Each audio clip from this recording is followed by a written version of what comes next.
Hace más de 25 años, algo extraordinario ocurrió.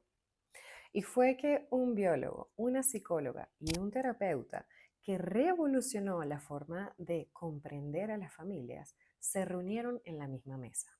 Y estamos hablando de Rupert Sheldrake, Anne Anselin Schnutzenberger y Bert Hellinger. Estos venían de disciplinas diferentes, hablaban lenguajes distintos, pero compartían una misma inquietud. ¿Existe una memoria que trascienda al individuo? ¿Es posible que la naturaleza tenga memoria? ¿O que inclusive que las familias recuerden? Que nosotros sin saberlo vivamos influenciados por historias que comenzaron mucho antes de nuestro nacimiento. Hoy quiero hablarte y explorar estos distintos enfoques de estos profesionales que de una u otra forma se complementan. Desde pequeños, como bien sabemos, nos enseñaron que vivimos en un universo formado de cosas separadas. Tú estás allá, yo estoy aquí, mi mente está dentro de mi cerebro, así como la tuya también, ¿cierto? Pero, ¿y si esa no fuese toda la historia? ¿Y si en realidad existieran formas de conexión que todavía no comprendemos completamente? Estas son algunas de las ideas que han despertado tanta fascinación como debate, que es la hipótesis de los campos mórficos, la resonancia mórfica, el concepto de la mente extendida y el estudio de la transmisión transgeneracional. Visto desde tres perspectivas diferentes que se podrían, como les dije antes, complementar. Desde el punto de vista del científico Rupert Sheldrake, desde la sistémica de Bert Hellinger y desde la psicoterapia de Anne Anselin. Así que vamos a ello. Vamos a empezar por Rupert Sheldrake. ¿Quién era este señor? Él es un biólogo y bioquímico inglés formado en la Universidad de Cambridge y eventualmente en Harvard. Y al finalizar sus estudios, decidió hacer sus trabajos de investigación de forma independiente. Rupert planteó una crítica al materialismo, que como bien ya sabemos es la que sostiene que la materia es la sustancia fundamental del universo, afirmando que muchos científicos han convertido ciertas hipótesis en verdades incuestionables. Por ejemplo, que toda memoria está únicamente en el cerebro, que toda conciencia surge exclusivamente de la actividad cerebral y que la naturaleza funciona como una máquina sin memoria.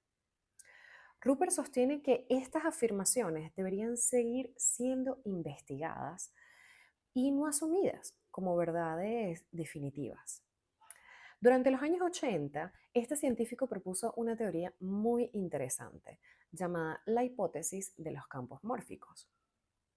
Según esta propuesta, además de la información genética, existían campos invisibles que organizan la forma, el comportamiento y ciertos patrones que observamos en la naturaleza. Sheldrake propuso que la naturaleza tiene una especie de memoria.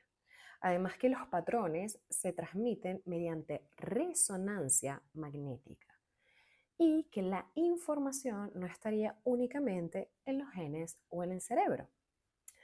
Entonces, ¿qué serían los campos mórficos? Para comprender los campos mórficos, primero necesitamos dejar de pensar únicamente en aquello que podemos ver con nuestros ojos, que podemos percibir. Rupert Sheldrake propuso que la naturaleza no se organiza solo a través de materia y de genes, sino también mediante unos campos invisibles de información que llamó campos mórficos. La palabra mórfico proviene del griego morfé, que significa forma.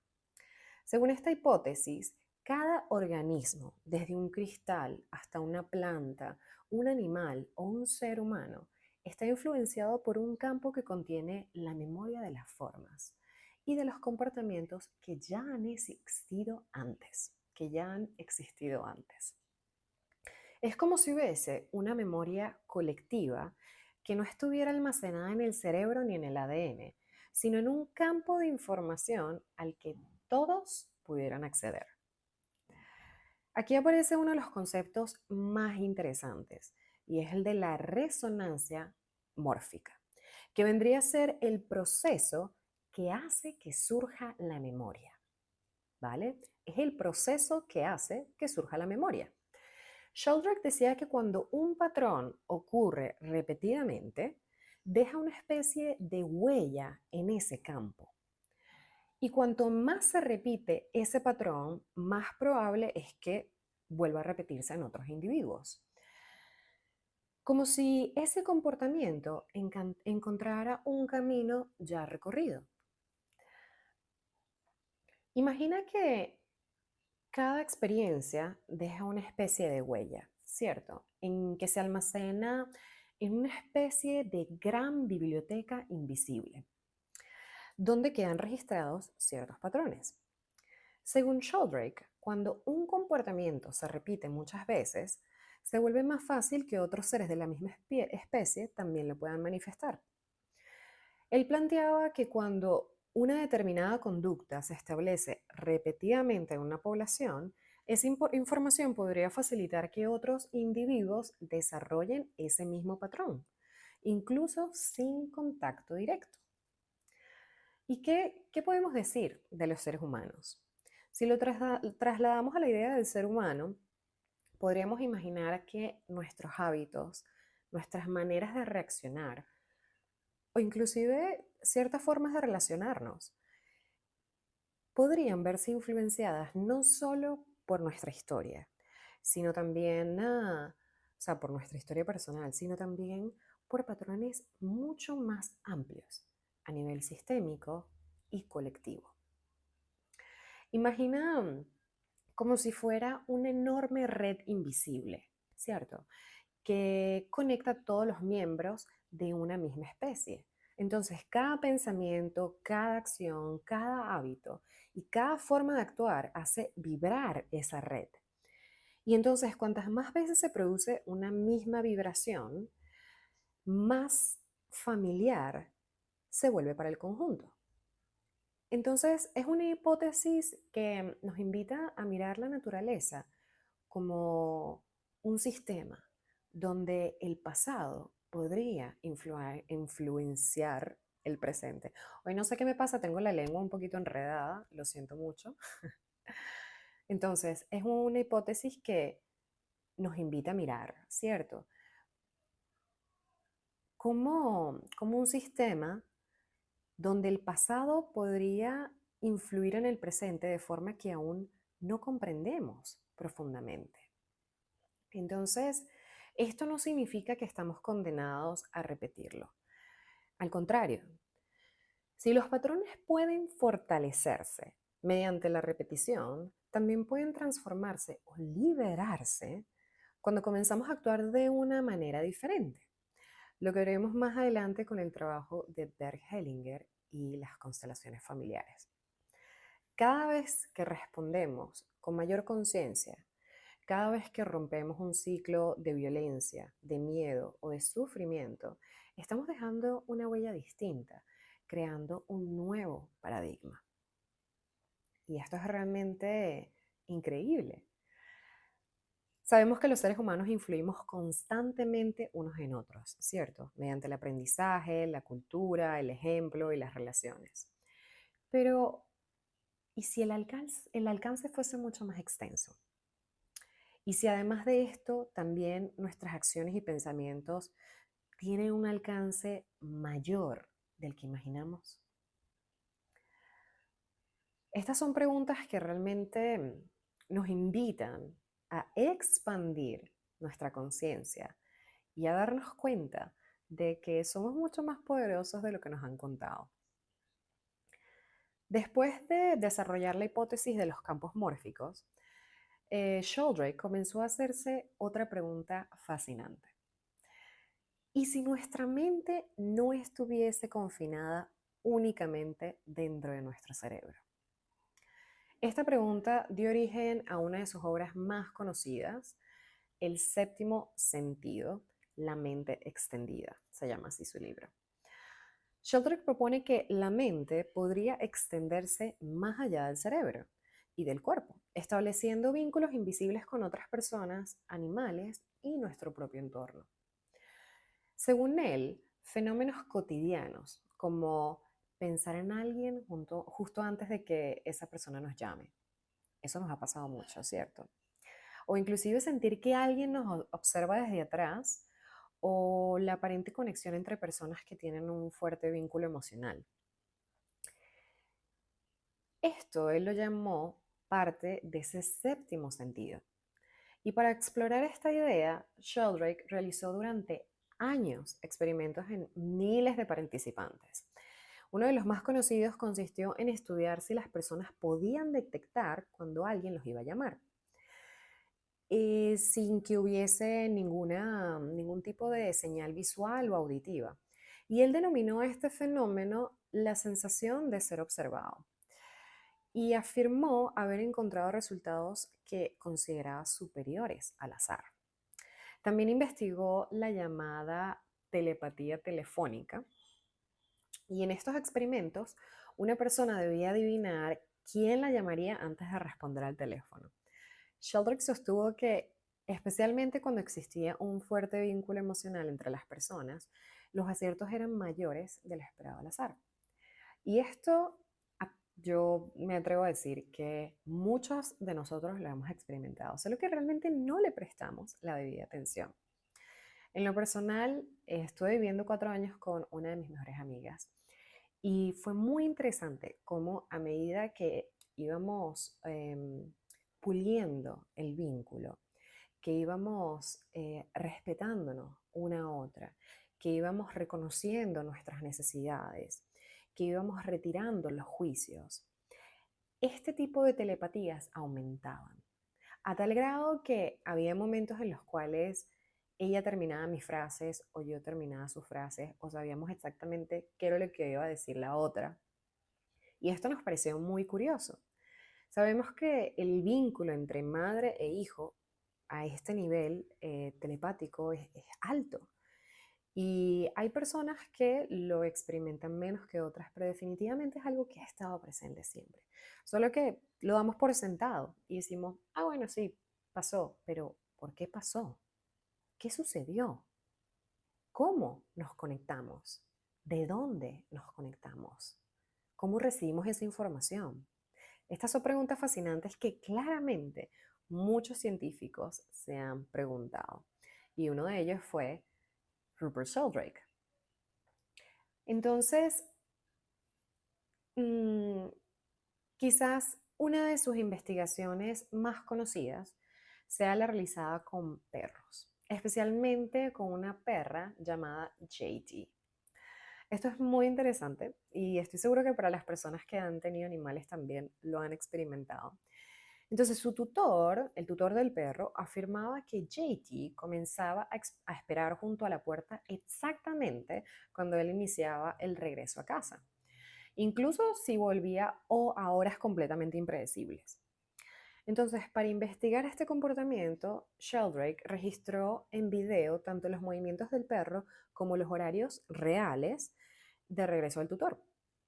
Tras analizar numerosos ensayos, concluyó que JT parecía anticipar la llegada de su cuidador con una frecuencia mayor de la esperada por casualidad. Entonces él interpretó estos resultados como una posible expresión de un vínculo mental entre humanos y animales.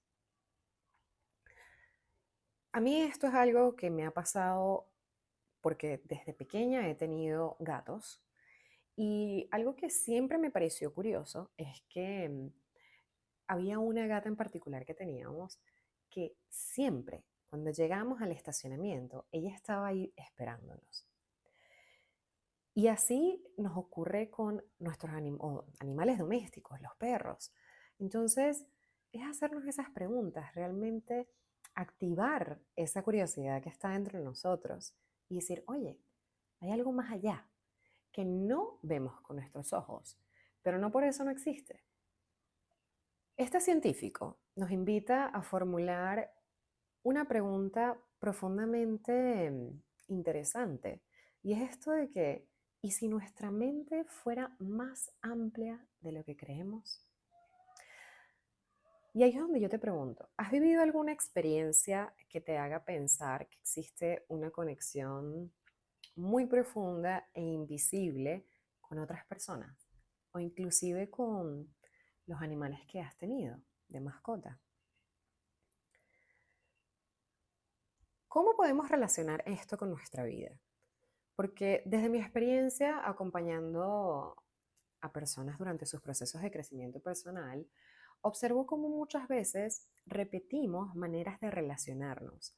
También repetimos formas de reaccionar o hacemos uso de creencias que parecen venir de muy atrás.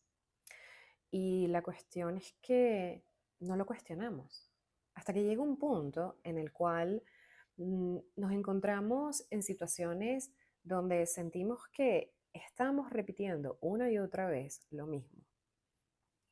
La psicología explica mucho de estos patrones mediante el aprendizaje, la crianza, el apego, la cultura y la transmisión intergeneracional.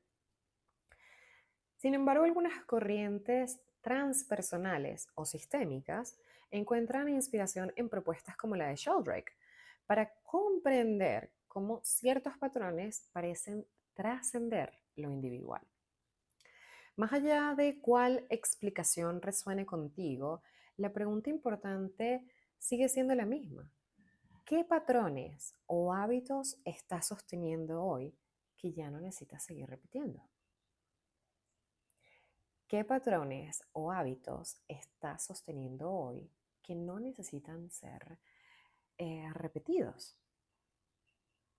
Te invito a que te tomes un tiempo, que lo escribas, que prestes atención a eso que se repite, que realmente te genera malestar, te genera una sensación de estancamiento.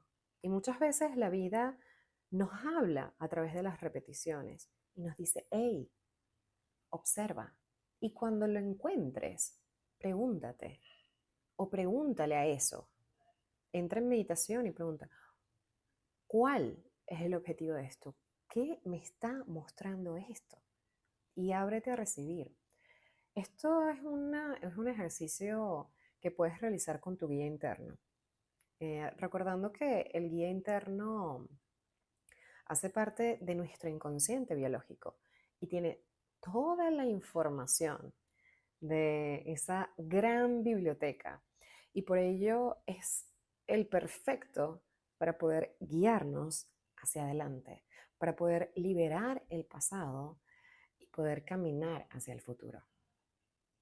Los seres humanos aprendemos unos de otros, ¿cierto? Nos influimos constantemente.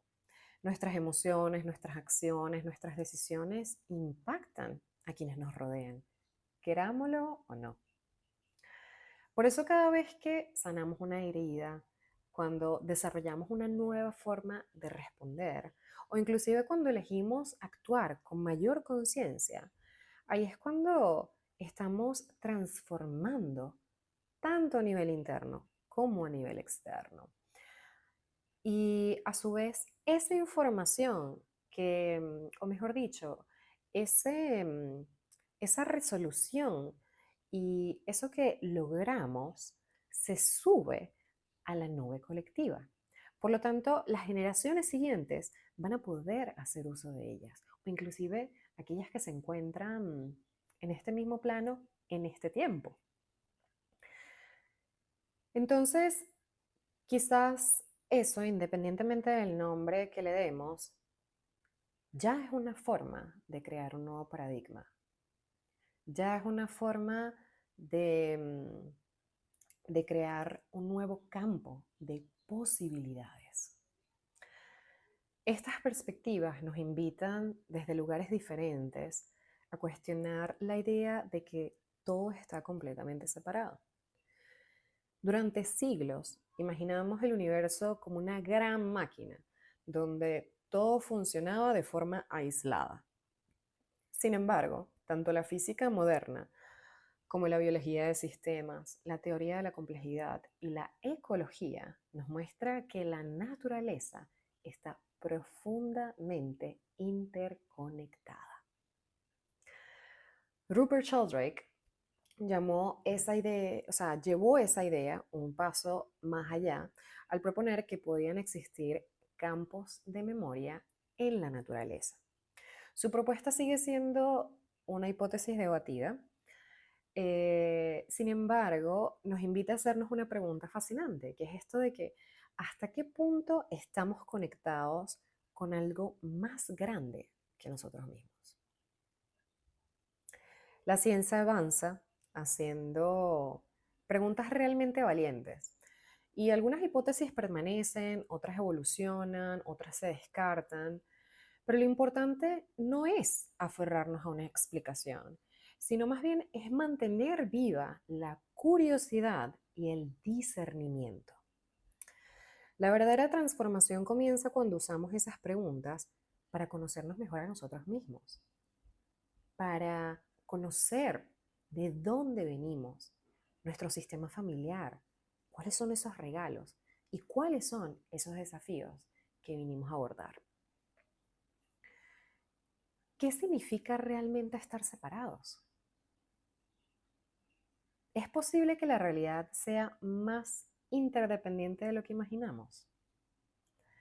Esto nos recuerda que la realidad puede ser mucho más misteriosa de lo que nuestros sentidos nos permiten percibir.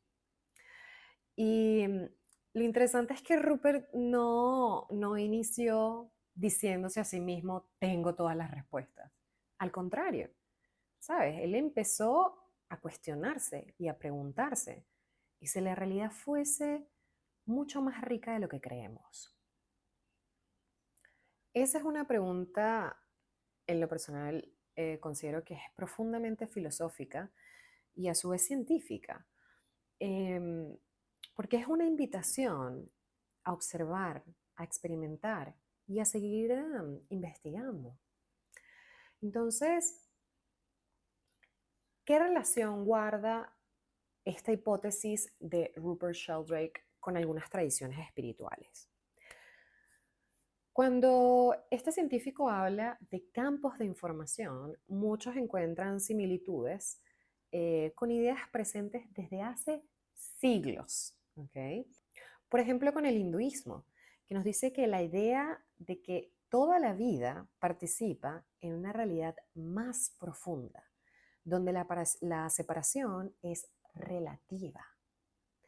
Por otro lado, el budismo nos habla de que el concepto de interdependencia, nada existe completamente aislado, sino que todo surge en relación con todo lo demás. Por otro lado, tenemos a Carl Jung, un psicoanalista. Nos habla de el tan conocido inconsciente colectivo, donde es visto como un nivel compartido de símbolos y patrones de la experiencia humana. También tenemos el físico David Bohm, que estaré hablando en mi próximo video de él, fascinante, y él nos habla del concepto de el orden implicado, donde la realidad observable emerge de una totalidad más profunda.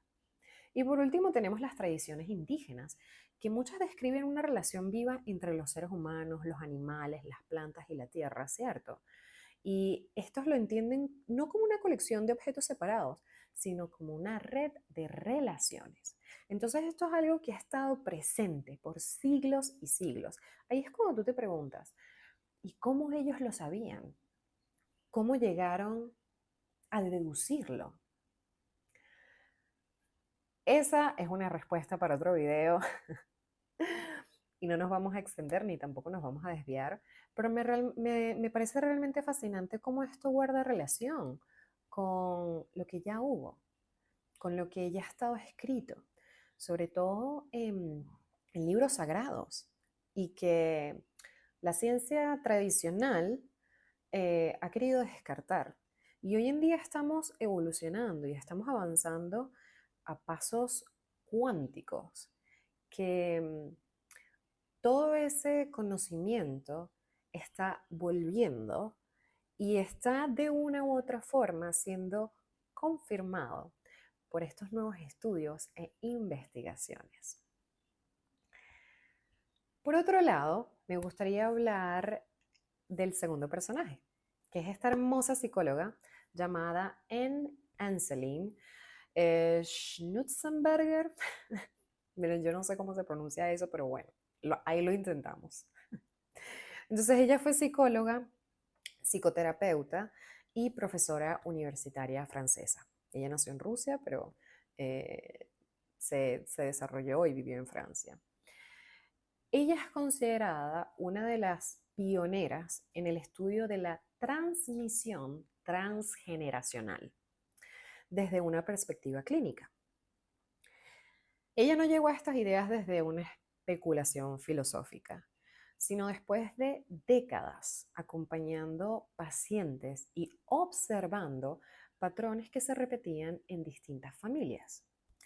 Hay un libro de ella que se llama Ay, mis ancestros, que es considerado una obra fundamental dentro de la psicogenealogía. Lo interesante es que Anne no hablaba de campos mórficos. Ella hablaba de algo que observó durante décadas con sus pacientes. Y ella se hacía esta pregunta: ¿por qué algunas personas parecen repetir acontecimientos, enfermedades, pérdidas o conflictos que vivieron sus padres, abuelos o bisabuelos, aún sin conocer esa historia? ¿Por qué algunas personas parecen vivir historias que no comenzaron con ellas? Ella no se refería a esto como un destino inamovible. Ojo, ¿ok? Esto es muy importante. Sino como si existiera una especie de guión familiar que se transmitiera de generación en generación. Anne propone que nadie nace completamente aislado. Todos llegamos a un sistema familiar al que pertenecemos que ya tiene una historia. Antes de nuestro nacimiento ya existían alegrías, guerras, migraciones, secretos, exclusiones, duelos, amores, pérdidas, ¿cierto? Todo eso está en el campo de memoria de nuestro sistema familiar. Entonces ella observó que muchas veces esas experiencias no elaboradas continúan teniendo efectos en generaciones posteriores. Y junto a otros autores importantes sistémicos, desarrollaron este concepto que es las lealtades invisibles. Y ella observó que sin darse cuenta, o sea, sin darnos cuenta de forma inconsciente, podemos permanecer profundamente leales a nuestra familia. No por obligación consciente, sino por amor. Bergelinger esto lo llamaba amor ciego o amor arcaico.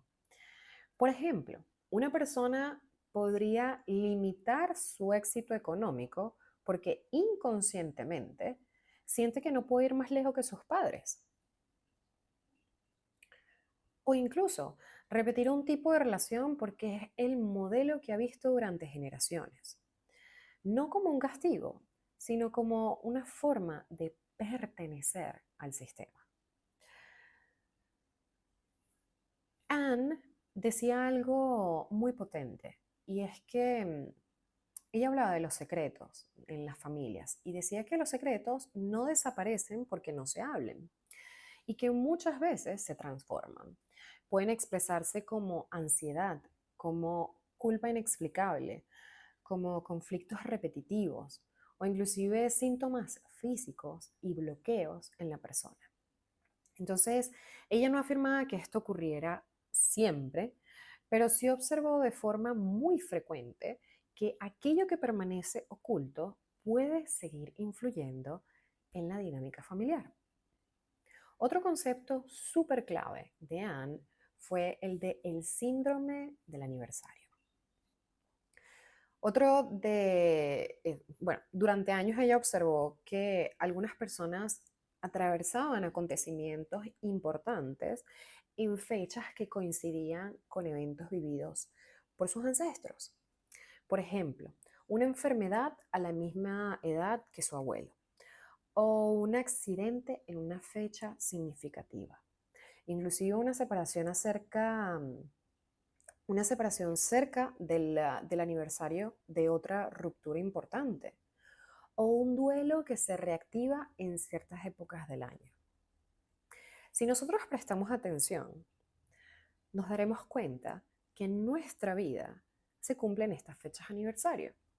Yo en lo personal lo he vivido y al principio yo ni siquiera me di cuenta de eso.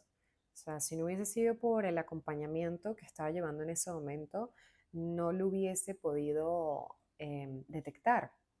Y es realmente interesante cuando te das cuenta, dices, oh, wow, el año pasado, en esta época, yo me estaba sintiendo exactamente igual. ¿Cuál es la correlación? ¿Qué es lo que pasó antes? ¿Qué es lo que lo detonó? Y ahí es cuando empiezas a unir todos los puntos y ¡puf! Te llega la imagen. Es realmente fascinante. Y que no estamos condenados a esto. Podemos abordarlo de una forma que no requiera que tengamos que repetir exactamente lo mismo y vivirlo de la misma manera. Entonces, por eso muchas veces estas tomas de conciencia nos ayudan a liberarnos de esto. Otro concepto interesante bueno, concepto, más bien es una herramienta que usó esta psicóloga, es la del genosociograma, que es una especie de árbol genealógico, pero mucho más profundo, en el cual ella incluía información de la persona, como nacimientos, fallecimientos, abortos, adopciones, matrimonios, divorcios, enfermedades, migraciones, profesiones, secretos, exclusiones y eventos traumáticos. Porque todo esto le daba la información para poder entender a más profundidad qué es lo que la persona está viviendo en su presente. Entonces, su objetivo claramente era visualizar la historia emocional de la familia y detectar los posibles patrones. Entonces, algo que Anne nunca dijo fue de que estábamos condenados por nuestros ancestros, porque muchas personas que desconocen de esto y juzgan a primera vista, dicen, ah, bueno, sí, esta gente lo que hace es echarle la culpa a sus ancestros. No, no, no. Te invito a que investigues más. Y lo he escuchado. Lo he escuchado por parte de profesores universitarios. No los culpo, honestamente, pero sí los invito a investigar acerca de esto y a vivirlo. Porque si no lo vives, es muy difícil poder explicarlo. Entonces, una vez que lo experimentas, tu percepción cambia, tu percepción se expande y, quiéralo o no, empiezas a vivir la vida de una manera diferente. Y no es de condenar ni tampoco de echarle la culpa a tus ancestros. Como decía Anne, su propósito era ayudar a las personas a tomar conciencia de esos patrones para recuperar su libertad. Una frase que resume muy bien su enfoque sería, lo que no se hace consciente puede seguir influyendo. Cuando se reconoce, aparece la posibilidad de elegir un camino diferente. Y ahí lo tienen. Por otro lado, nuestro tercer personaje, que lo amo con locura, es Bert Hellinger. Para los que no conocen a Bert Hellinger, él fue un teólogo y psicoterapeuta alemán conocido por ser el creador de las constelaciones familiares. Durante miles de constelaciones familiares, Bert comenzó a notar que las personas muchas veces, sin conocer ciertos acontecimientos de su historia familiar, manifestaban emociones, conflictos o destinos que parecían estar profundamente vinculados con miembros de generaciones anteriores. Esto él lo llamó la conciencia familiar o conciencia del sistema. Hellinger no utilizaba el lenguaje de la biología ni de la física, él observaba a las familias. Desde la mirada sistémica, una familia no es únicamente un conjunto de personas, es un sistema. Y todo sistema desarrolla una memoria. Una memoria donde cada persona que pertenece deja una huella. Aunque estos tres personajes provenían de disciplinas distintas, los tres parecían señalar en una dirección similar, ¿cierto? Y es esta de que la información que nos influye podría ir más allá de lo puramente individual.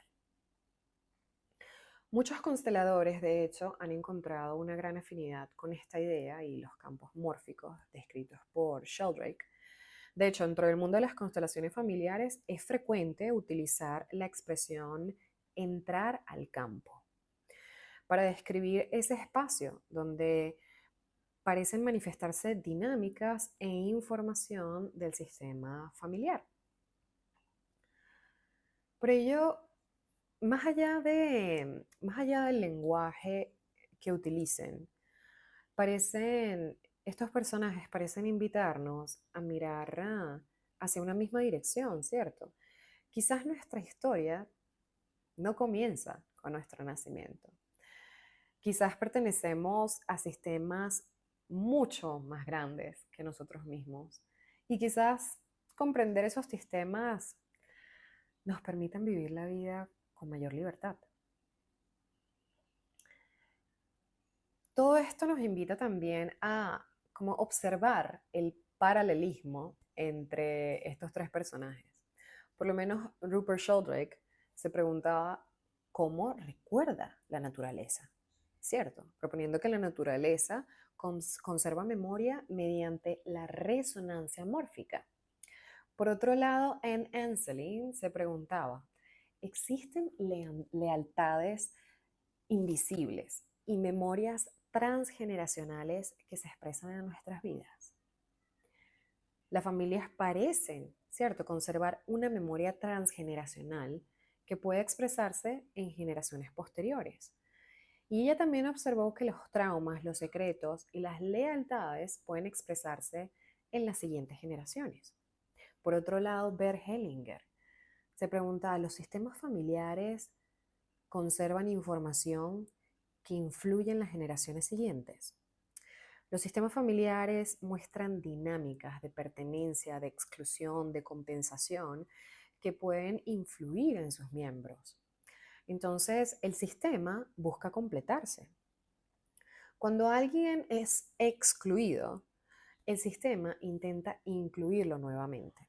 Y cuando un dolor no fue vivido, alguien puede cargarlo. Entonces, ¿qué necesita el amor para volver a fluir dentro de un sistema? ¿Qué restaura el orden dentro del sistema? Estas son preguntas que Bert recibió, o mejor dicho, son preguntas que él se hizo y de las cuales él recibió respuestas. Él de hecho habla de las órdenes del amor en un libro, es muy interesante, se los recomiendo que lo lean.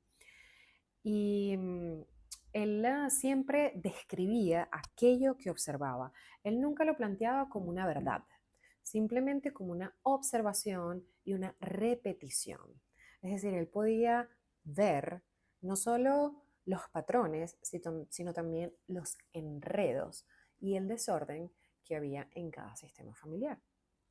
Y a su vez, veía el error y le llegaba la respuesta. Es muy fascinante el trabajo de Bert Hellinger, se los recomiendo 100% que para aquellos que les guste esa mirada transpersonal, transgeneracional, él es fantástico y realmente es una herramienta que sana, 100%.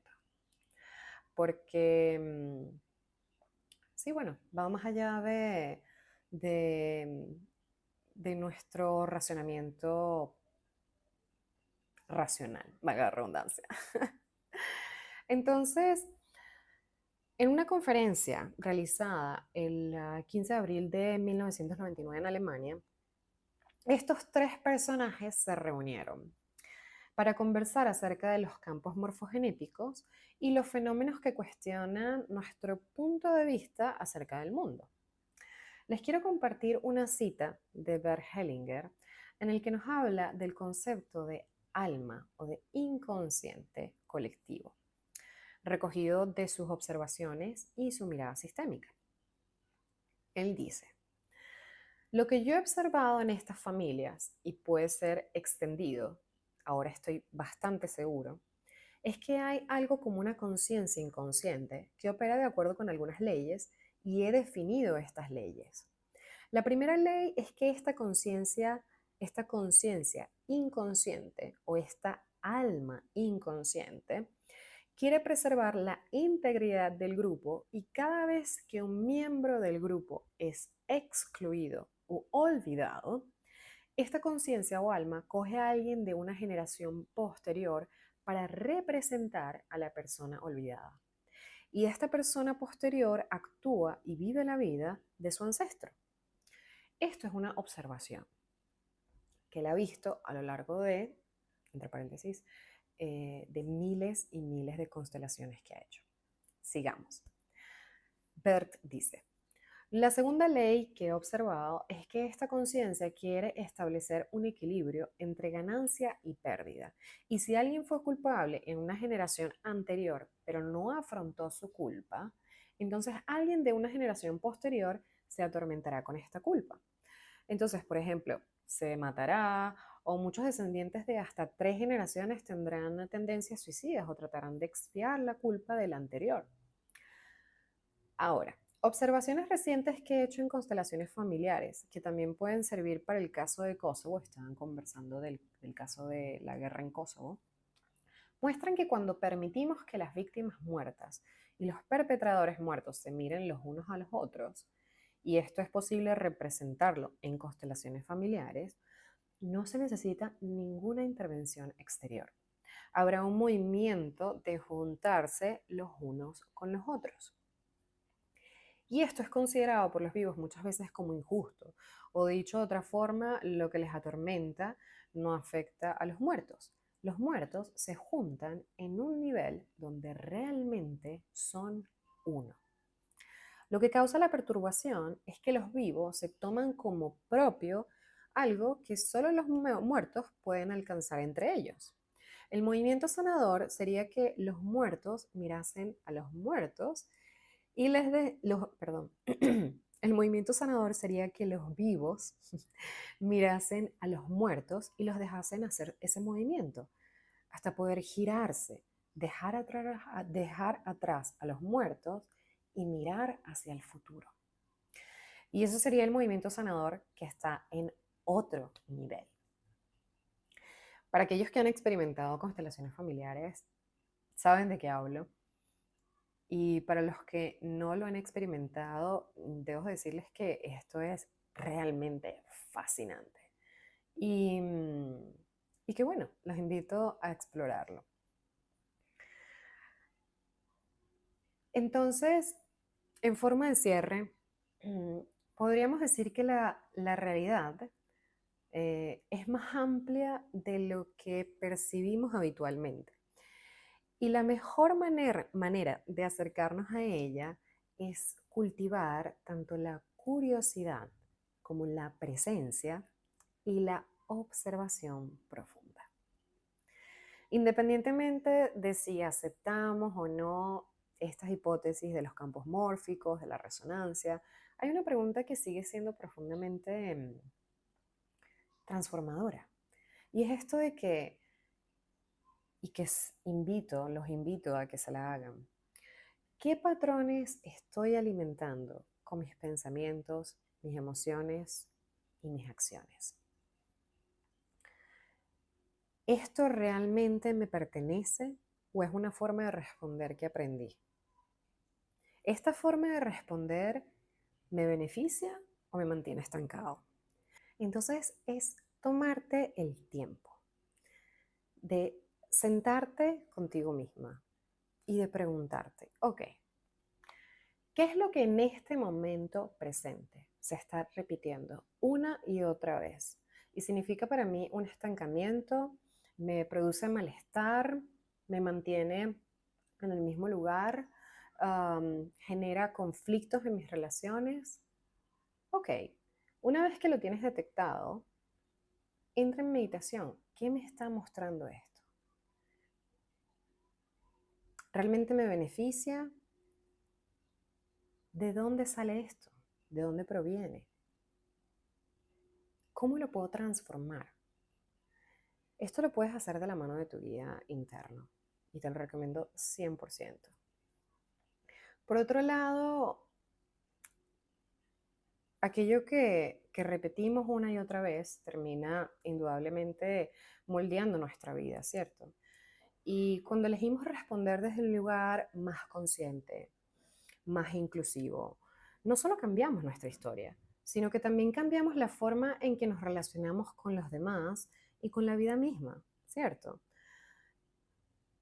Por ello, quise compartir esta información con ustedes que me parece clave y que también nos invita a ampliar nuestra percepción de también reconocer profundamente que provenimos de sistemas familiares que están interrelacionados unos con otros, que venimos con una historia muy rica y que también venimos a